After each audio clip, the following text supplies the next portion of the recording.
भारत माता की। भारत माता की। धरती आबा भगवान बिरसा मुंडा की। धरती आबा भगवान बिरसा मुंडा की। झारखंड के राज्यपाल सीपी राधाकृष्णन जी, मुख्यमंत्री श्रीमान हेमंत सोरेन जी, केंद्र सरकार के मेरे सहयोगी मंत्री अर्जुन मुंडा जी, अन्नपूर्णा देवी जी, हम सबके वरिष्ठ मार्गदर्शक श्रीमान करिया मुंडा जी, मेरे परम मित्र बाबूलाल मरांडी जी, अन्य महानुभाव और झारखंड के मेरे प्रिय परिवारजन, आप सभी को जोहार। आज का दिन सौभाग्य से भरा हुआ है। मैं कुछ देर पहले ही भगवान बिरसा मुंडा की जन्मस्थली उलीहातू से लौटा हूं। उनके परिजनों से भी बड़ी सुखद मुलाकात हुई है और उस पवित्र माटी को माथे पर चढ़ाने का एक परम सौभाग्य मुझे मिला है। मुझे भगवान बिरसा मुंडा मेमोरियल पार्क और फ्रीडम फाइटर म्यूजियम देखने का भी अवसर मिला है। 2 साल पहले आज के ही दिन मुझे ये म्यूजियम देश को समर्पित करने का सौभाग्य मिला था। मैं सभी देशवासियों को जनजातीय गौरव दिवस की बहुत बहुत बधाई देता हूं, अपनी शुभकामनाएं देता हूं और देश के सैकड़ों स्थानों पर देश के सभी वरिष्ठ जन आज झारखंड का स्थापना दिवस भी मना रहे हैं। अटल जी के प्रयास से ही इस राज्य का गठन हुआ था।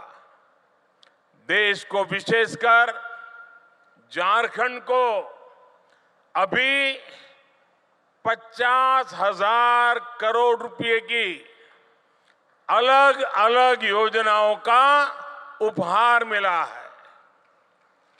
आज झारखंड में रेलवे इंफ्रास्ट्रक्चर और कनेक्टिविटी के विस्तार के तहत कई रेल परियोजनाओं को शुरू किया गया है।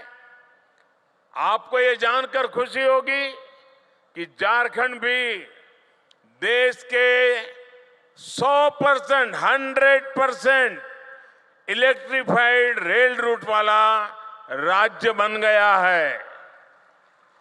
इन परियोजनाओं के लिए मैं आप सभी मेरे झारखंड वासियों को बहुत सारी बधाई देता हूं। मेरे परिवारजनों, जनजातीय गौरव और संघर्ष के प्रतीक भगवान बिरसा मुंडा की गाथा हर देशवासी को प्रेरणा से भर देती है। झारखंड का कोना कोना ऐसे ही महान विभूतियों को उनके हौसलों और अनथक प्रयासों से जुड़ा है। तिलका मांझी, सिद्धू कान्हू, चांद भैरव, फूलो जानो, नीलांबर, पीतांबर, जत्रा ताना भगत और अल्बर्ट एक्का जैसे अनेक वीरों ने इस धरती का गौरव बढ़ाया है। अगर हम आजादी के आंदोलन को देखें तो देश का ऐसा कोई कोना नहीं था जहां आदिवासी योद्धाओं ने मोर्चा नहीं लिया हो। मानगढ़ धाम में गोविंद गुरु के योगदान को कौन भूल सकता है। मध्य प्रदेश के तंत्या भील, भीमा नायक, छत्तीसगढ़ के शहीद वीर नारायण सिंह, वीर गुंडाधुर, मणिपुर की रानी गाइडिन्ल्यो, तेलंगाना के वीर रामजी गोंड, आदिवासियों को प्रेरित करने वाले आंध्र प्रदेश के अल्लूरी सीताराम राजू, गौंड प्रदेश की रानी दुर्गावती, ये वो विभूतियां हैं जिनका देश आज भी ऋणी है। ये देश का दुर्भाग्य है कि आजादी के बाद ऐसे वीरों के साथ न्याय नहीं हुआ। मुझे संतोष है कि आजादी के 75 वर्ष होने पर अमृत महोत्सव के दौरान हमने ऐसे वीर वीरांगनाओं को याद किया, उनकी स्मृतियों को अगली पीढ़ी तक पहुंचाया। साथियों, झारखंड आना मुझे पुरानी स्मृतियों को ताजा करने का अवसर भी देता है। गरीबों की सबसे बड़ी ताकत आयुष्मान भारत योजना की शुरुआत झारखंड से ही हुई थी। कुछ ही साल पहले खूंटी में मैंने सोलर पावर से चलने वाले जिला न्यायालय का उद्घाटन किया था।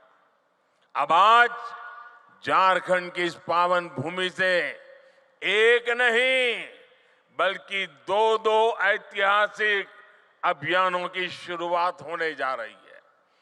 विकसित भारत संकल्प यात्रा सैचुरेशन के सरकार के लक्ष्यों को प्राप्त करने का सशक्त माध्यम बनेगी।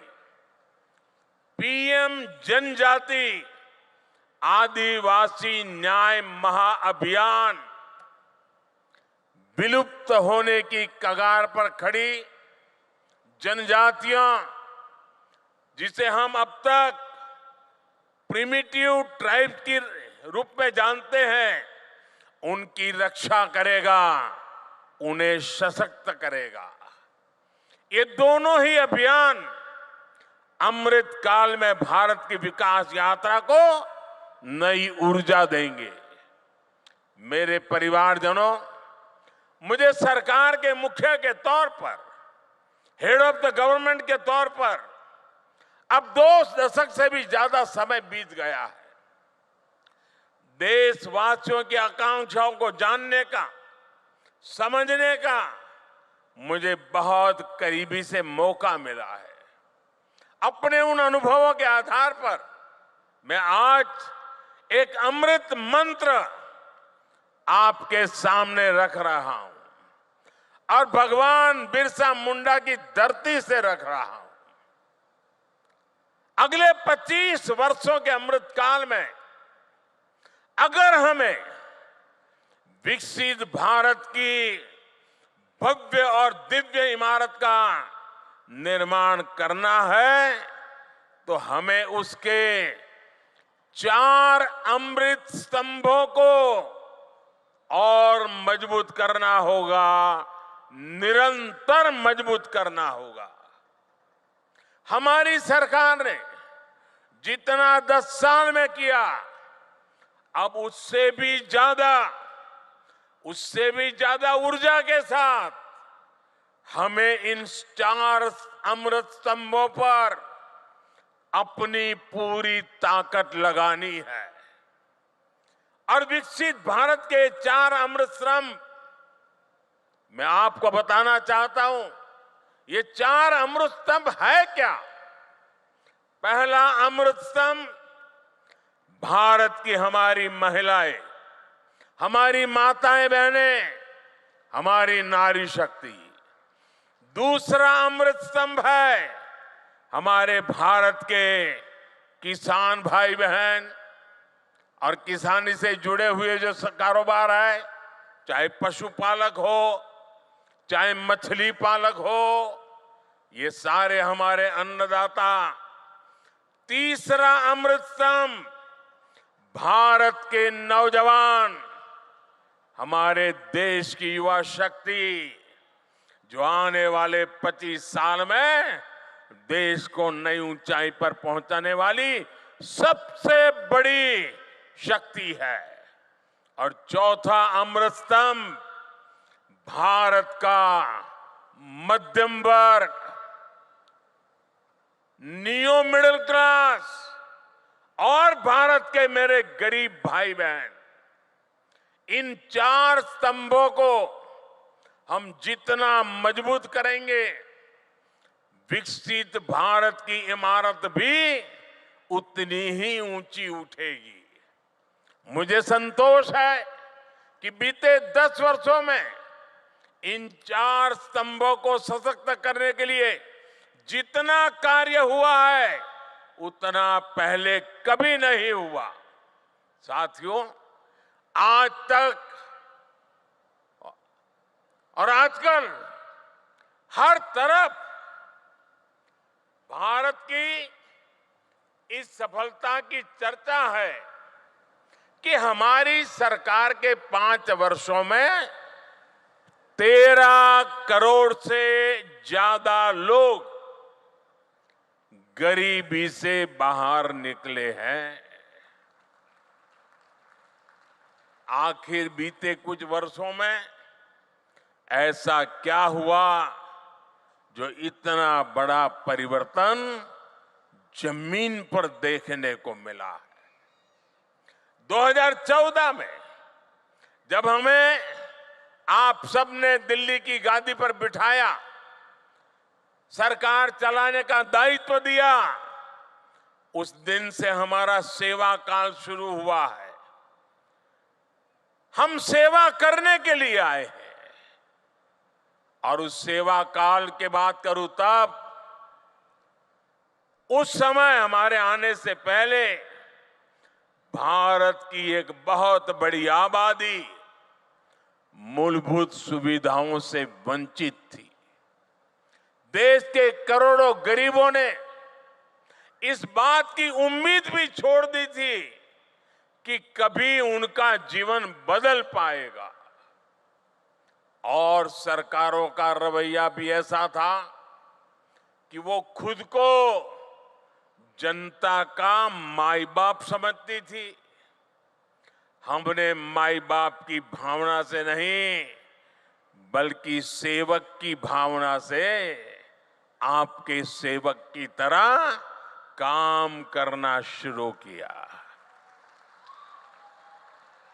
जो वंचित थे हमने उन्हें वरीयता देना शुरू किया। जिन्हें सबसे दूर समझा जाता था, सरकार खुद चलकर उनके पास गई। जो दशकों से उपेक्षित थे, हमारी सरकार उनका संबल बनी, उनकी साथी बनी। ब्यूरोक्रेसी वही थी, लोग वही थे, फाइलें भी वही थे, कानून नियम भी वही थे, लेकिन सोच बदली। और सोच बदली तो परिणाम भी बदल गए। 2014 से पहले देश के गांवों में स्वच्छता का दायरा 40% से भी कम था। आज हम 100% के लक्ष्य पर पहुंच रहे हैं। हमारी सरकार से पहले एलपीजी कनेक्शन सिर्फ 50-55% घरों में था। आज करीब करीब 100% घरों में महिलाओं को धुएं से मुक्ति मिल चुकी है। पहले देश के सिर्फ 55% बच्चों को ही जीवन रक्षक टीके लग पाते थे, आधे बच्चे रह जाते थे। आज लगभग 100% बच्चों का टीकाकरण हो पा रहा है। आजादी के बाद 7 दशकों में देश के सिर्फ 17%, 17%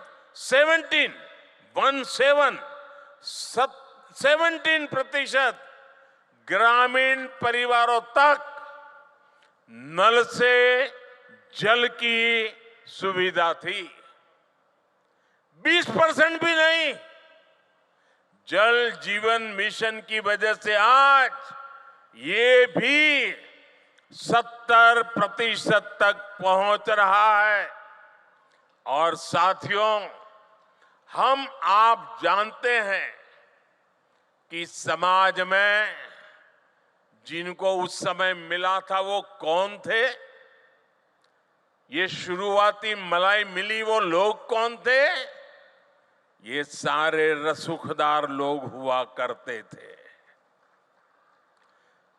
जो संपन्न लोग होते थे, जिनकी सरकार में पहुंच होती थी, पहचान होती थी, वो सुविधाएं और व्यवस्थाएं आसानी से जुटाते थे और सरकार का भी मन दिमाग ऐसा था, उन्हीं को ज्यादा देते थे।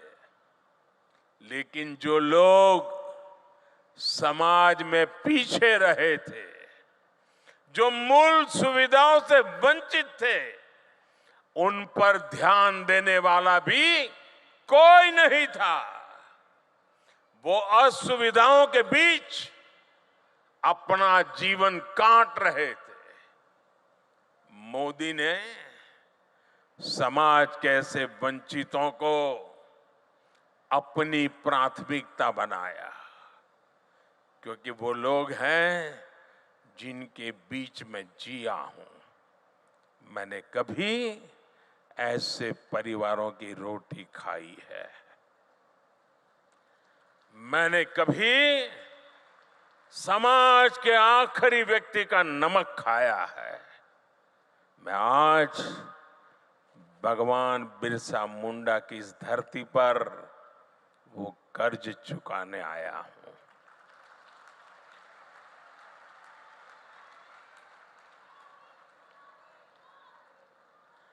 मेरे परिवारजनों, आमतौर पर सरकारों का रवैया रहता है कि जो आसानी से हासिल हो जाए उस लक्ष्य को पहले प्राप्त करो।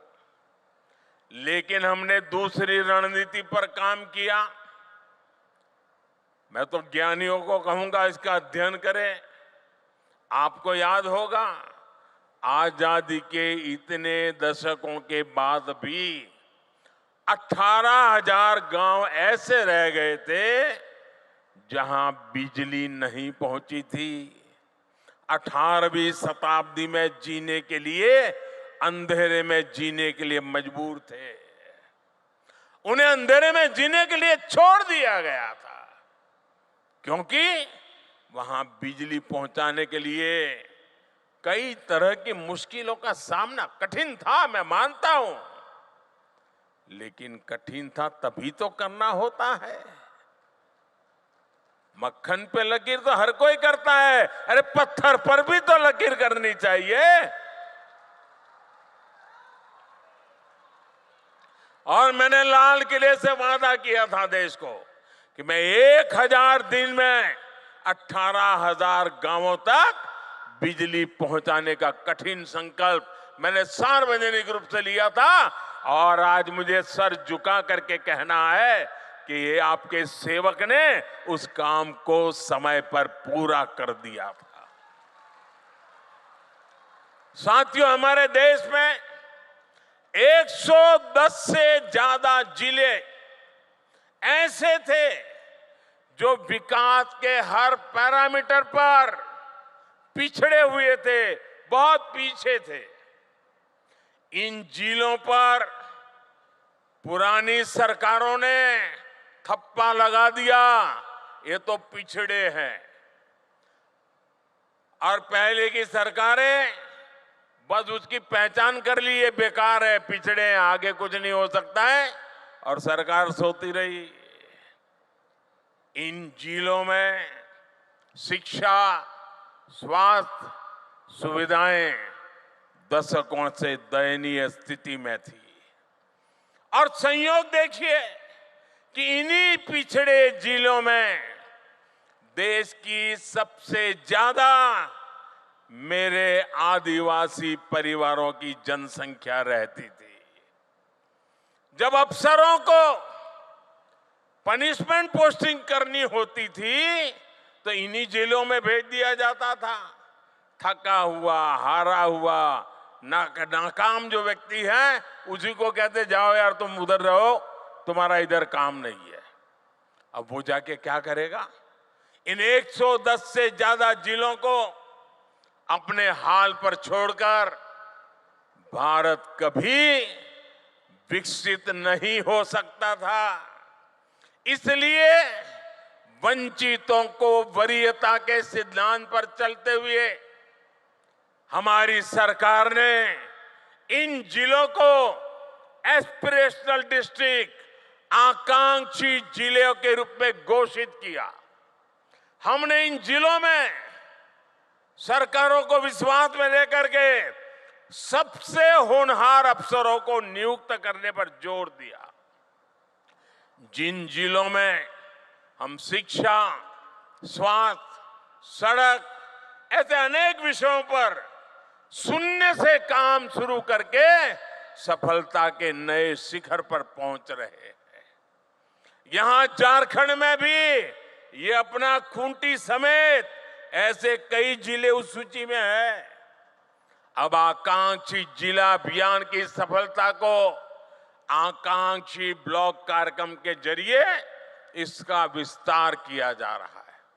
मेरे परिवारजनों, दशकों तक हमारे देश में सोशल जस्टिस, सामाजिक न्याय और सेक्युलरिज्म न जाने रोज सुबह शाम इसके गीत तो बहुत गाए, बयानबाजी बहुत होती रही। सच्चा सेक्युलरिज्म तभी आता है जब देश के किसी भी नागरिक के साथ भेदभाव की सारी संभावनाएं खत्म हो जाए।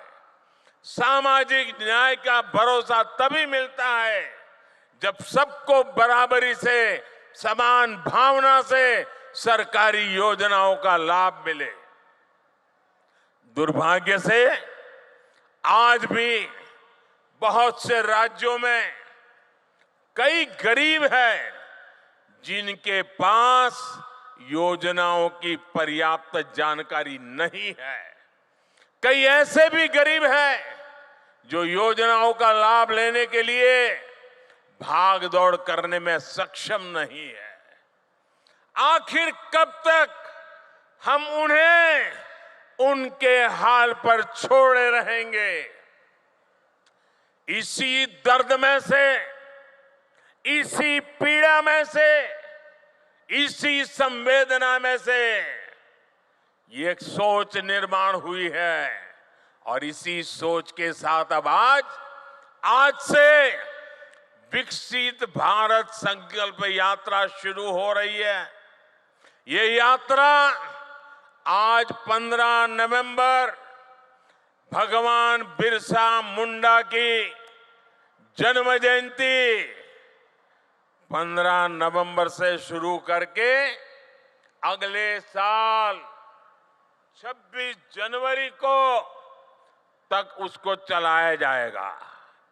इस यात्रा में सरकार मिशन मोड में देश के गांव-गांव जाएगी। हर गरीब, हर वंचित को सरकारी योजनाओं का जो हकदार है उसके हक के लिए उसको लाभार्थी बनाया जाएगा। उसको इस योजना पहुंचे उसकी व्यवस्था की जाएगी। और आपको याद होगा, मेरे मीडिया के कुछ मित्रों को मालूम नहीं रहता है, 2018 में भी मैंने एक प्रयोग किया था। केंद्र सरकार ने ऐसे ही एक ग्राम स्वराज अभियान चलाया था और मैंने भारत सरकार के 1000 अफसरों को गांवों में भेजा था। एयर कंडीशन कमरों से निकाल करके 1000 अफसर गांवों में जाकर के बैठे थे। इस अभियान में भी हम 7 प्रमुख योजनाओं को लेकर हर गांव तक गए थे।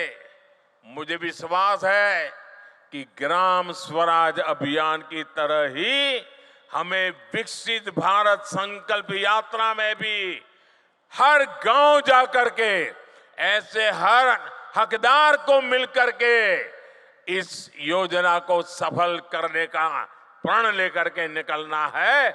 और जब भगवान बिरसा की धरती से निकलते हैं तो सफलता अवश्य मिलती है। मैं वो दिन देख रहा हूं जब हर गरीब के पास मुफ्त राशन देने वाला राशन कार्ड होगा, जब हर गरीब के पास उज्ज्वला का गैस कनेक्शन होगा, सौभाग्य का बिजली कनेक्शन होगा और नल से जल होगा। मैं वो दिन देख रहा हूं जब हर गरीब के पास 5 लाख रुपए तक का मुफ्त इलाज देने वाला आयुष्मान कार्ड होगा, जब हर गरीब के पास उसका अपना पक्का घर होगा। मैं वो दिन देख रहा हूं जब हर किसान केंद्र सरकार की पेंशन योजना से जुड़ जाएगा, जब हर मजदूर पेंशन योजनाओं का लाभार्थी हो जाएगा, जब हर पात्र नौजवान मुद्रा योजना का लाभ ले सकेगा और एक एंटरप्रेन्योर बनने की दिशा में कदम रखेगा। विकसित भारत संकल्प यात्रा एक तरह से देश के गरीबों को, देश की माताओं बहनों को, देश के नौजवानों को, देश के किसानों को मोदी की गारंटी है।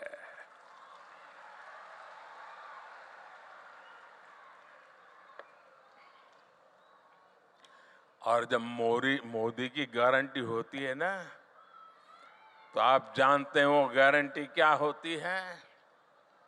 मोदी की गारंटी यानी गारंटी पूरा होने की भी गारंटी।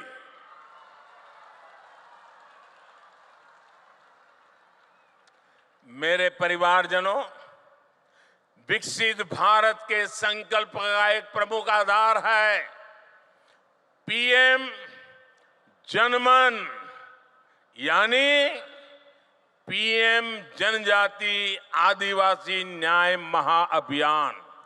सामाजिक न्याय जनरल बातें हुई, मोदी हिम्मत करके निकला है आदिवासी न्याय अभियान को लेकर के।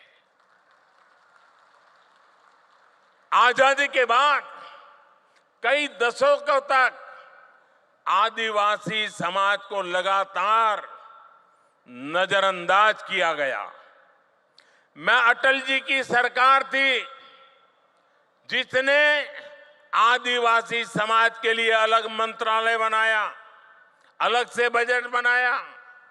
हमारी सरकार के दौरान अब आदिवासी कल्याण का बजट पहले के मुकाबले 6 गुना तक बढ़ चुका है। पीएम जनमन योजना का नाम रखा है पीएम जनमन। पीएम जनमन यानी पीएम जनजाति आदिवासी न्याय महाअभियान।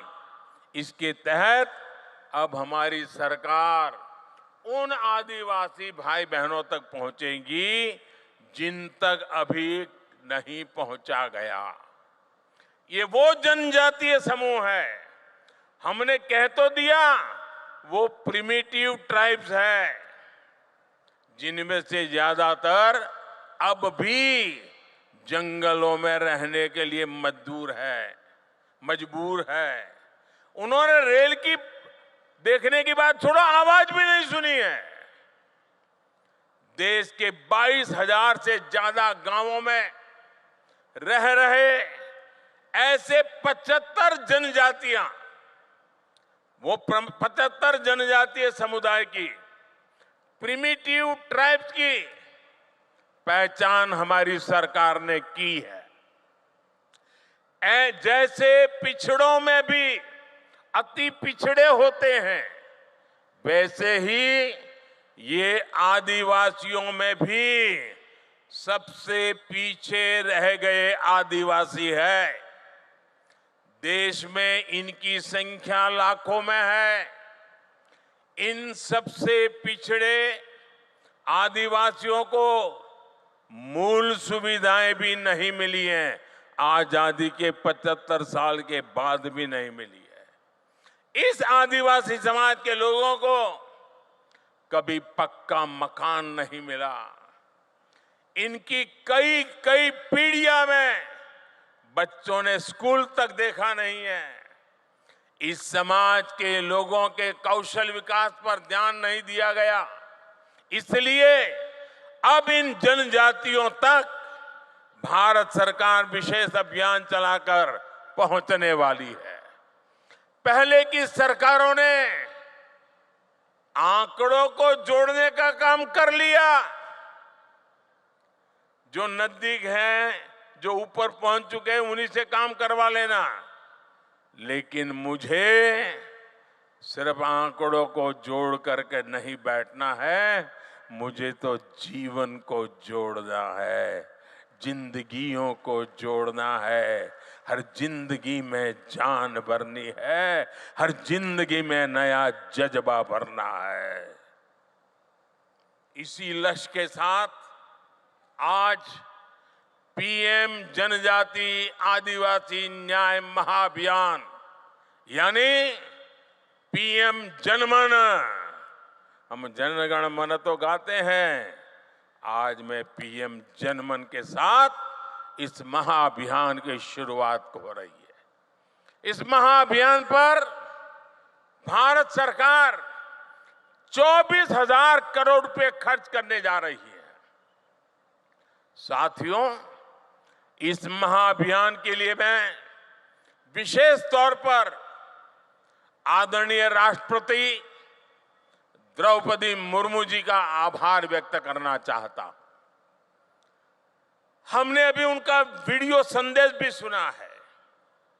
जब वो यहां झारखंड में राज्यपाल थी और उससे पहले जब ओडिशा में भी वो मंत्री के रूप में काम करती थी, सामाजिक कार्यकर्ता के रूप में काम करती थी, तो ऐसे आखिरी छोर पर रहने वाले आदिवासी समूहों को आगे लाने के लिए वो दिन रात प्रयास करती रहती थी। राष्ट्रपति बनने के बाद भी वो राष्ट्रपति भवन में ऐसे समूहों को सम्मान के साथ बुलाती रही, उनकी समस्याओं को समझ करके उसके उपाय की चर्चा करती रही। मुझे विश्वास है कि उन्होंने हमें जो मार्गदर्शन दिया है, उन्होंने हमें जो प्रेरणा दी है, उनकी इस प्रेरणा से हम ये पीएम जनमन, पीएम जनजाति आदिवासी न्याय, आदिवासी न्याय, आदिवासी न्याय महाअभियान में जरूर सफल होंगे। मेरे परिवारजनों, हमारी राष्ट्रपति Draupadi Murmu ji women lead development का भी प्रेरक प्रतीक है। बीते वर्षों में जिस तरह भारत ने पूरी दुनिया को नारी शक्ति के विकास का मार्ग दिखाया है, वह अभूतपूर्व है। ये वर्ष माताओं, बहनों, बेटियों की सुविधा, सुरक्षा, सम्मान, स्वास्थ्य और स्वरोजगार के रहे हैं। ये हमारे झारखंड की बेटियां खेलकूद में जो नाम कमा रही है ना, सीना चौड़ा हो जाता है। हमारी सरकार ने महिलाओं के जीवन के हर पड़ाव को ध्यान में रखते हुए उनके लिए योजनाएं बनाई। बेटी बचाओ बेटी पढ़ाओ से बेटियों की जनसंख्या बढ़ी है और स्कूलों में छात्राओं के नामांकन में भी वृद्धि हुई है। सरकारी स्कूलों में छात्राओं के लिए अलग शौचालय निर्माण से स्कूल छोड़ने की मजबूरी कम हुई है। पीएम आवास योजना के तहत करोड़ों घर मालकिन बहनें बनी है, बहनों के नाम रजिस्टर हुआ है, पहली बार उनके नाम पर कोई प्रॉपर्टी हुई है। सैनिक स्कूल, डिफेंस एकेडमी को बेटियों के एडमिशन के लिए पहली बार खोल दिया गया है। मुद्रा योजना के तहत लगभग 70% बिना गारंटी के ऋण लेने वाली मेरे देश की महिलाएं हैं, मेरी बेटियां हैं। महिला स्वयं सहायता समूहों को भी आज सरकार से रिकॉर्ड आर्थिक मदद दी जा रही है। और लखपति दीदी अभियान, कुछ लोगों को मेरी बातें सुनकर के चक्कर आ जाते हैं। मेरा सपना है 2 करोड़ महिलाओं को लखपति दीदी बना के रहूंगा। 2 करोड़ महिलाओं को स्वयं समाज सहायता समूह चलाने वाली 2 करोड़ महिलाएं लखपति बन के रहने वाली है। देख लेना आप, कुछ महीने पहले ही हमारी सरकार ने विधानसभा और लोकसभा में महिलाओं को आरक्षण देने वाला नारी शक्ति बंधन अधिनियम भी अपनाया है। आज भाई दूज का पवित्र पर्व है। देश की सभी बहनों को उनका ये भाई गारंटी देता है कि बहनों के विकास में आने वाली हर रुकावट को ये आपका भाई ऐसे ही दूर करता रहेगा।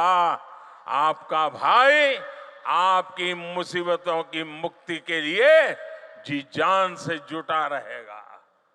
नारी शक्ति का अमृत स्तंभ विकसित भारत के निर्माण में अहम भूमिका निभाएगा। मेरे परिवारजनों, केंद्र सरकार विकसित भारत की यात्रा में हर व्यक्ति के सामर्थ्य का उपयोग करने के लिए प्रतिबद्ध है। 2 महीने पहले ही हमने पीएम विश्वकर्मा योजना भी शुरू की है। सरकार ने उन लोगों को आगे लाने का प्रयास किया है जो अपने पारंपरिक कौशल के लिए जाने जाते हैं। कुम्हार हो, लोहार हो, सुतार हो, सुनार हो, मालाकार हो, राजमिस्त्री हो, बढ़ई हो, अरे कपड़े धोने वाले हो, कपड़े सिलने वाले हो, जूते बनाने वाले हो, ऐसे हमारे साथी, ये हमारे विश्वकर्मा साथी, इस योजना के तहत विश्वकर्मा साथियों को आधुनिक ट्रेनिंग मिलेगी और ट्रेनिंग के दौरान उनको पैसा मिलेगा, उनको अच्छे नए औजार मिलेंगे, नई टेक्नोलॉजी मिलेगी और इस पर 13,000 करोड़ रुपए खर्च किए जाएंगे। मेरे परिवारजनों, आज देश के किसानों को पीएम किसान सम्मान निधि की 15वीं किस्त रिलीज की गई है। अब देश के करोड़ों किसानों के खातों में भेजी गई कुल रकम 2,75,000 करोड़ रुपए को पार कर गई है। आप में से जो किसान यहां बैठे होंगे, उनके मोबाइल पर मैसेज आ चुका होगा कि 2,000 रुपया आपके खाते में जमा हो गया है। कोई कटकी कंपनी नहीं, कोई बिचौलिया नहीं, डायरेक्ट मोदी का सीधा नाता रहता है आपके साथ। ये वही किसान है जिनकी पहले कोई पूछ नहीं होती थी। अब इन किसानों की जरूरतों का ध्यान सरकार रख रही है। ये हमारी सरकार है जिसने पशुपालकों और मछली पालकों को किसान क्रेडिट कार्ड की सुविधा से जोड़ा है। पशुधन के मुफ्त टीकाकरण की हमारी सरकार ने 15,000 करोड़ रुपए खर्च किए। कोरोना के बाद आपको मुफ्त टीका लगा, हजारों करोड़ खर्च किए गए, आपके हर परिवारजन को बचाने की कोशिश की गई।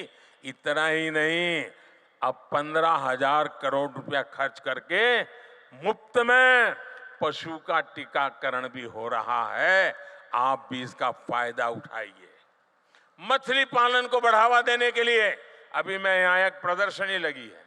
1-1, 1.5 लाख रुपए वो मछली और उसमें से मोती बनाने का काम कर रहे हैं। मत्स्य संपदा योजना के तहत आर्थिक मदद दी जा रही है। आज देश में 10,000 नए किसान उत्पाद संघ एफपीओ बन रहे हैं।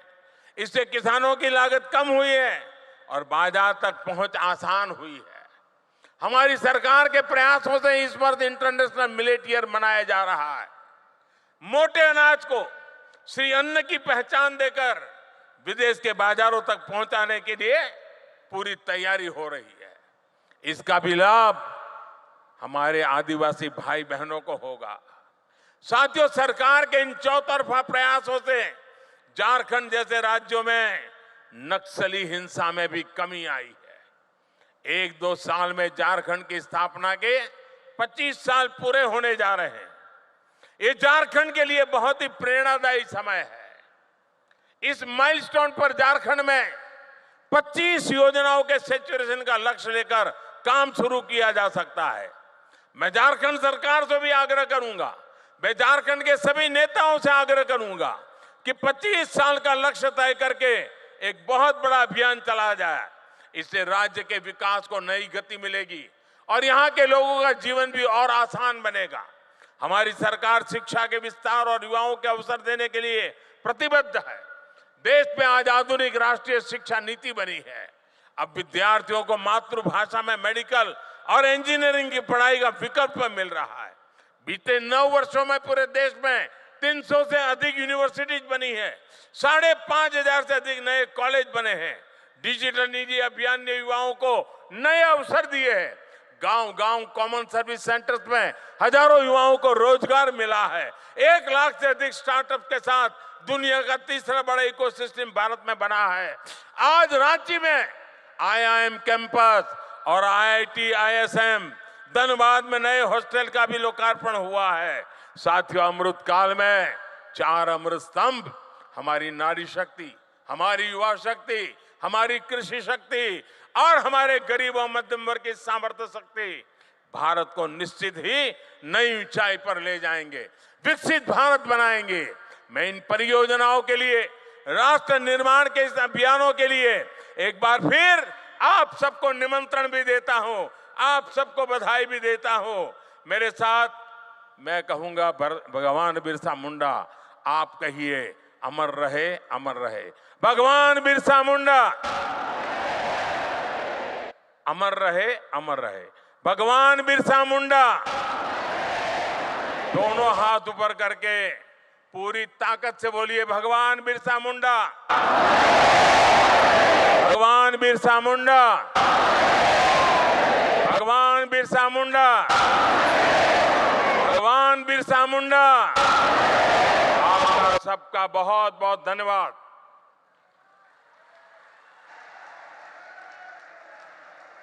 बहुत बहुत आभार माननीय प्रधानमंत्री श्री नरेंद्र मोदी जी का।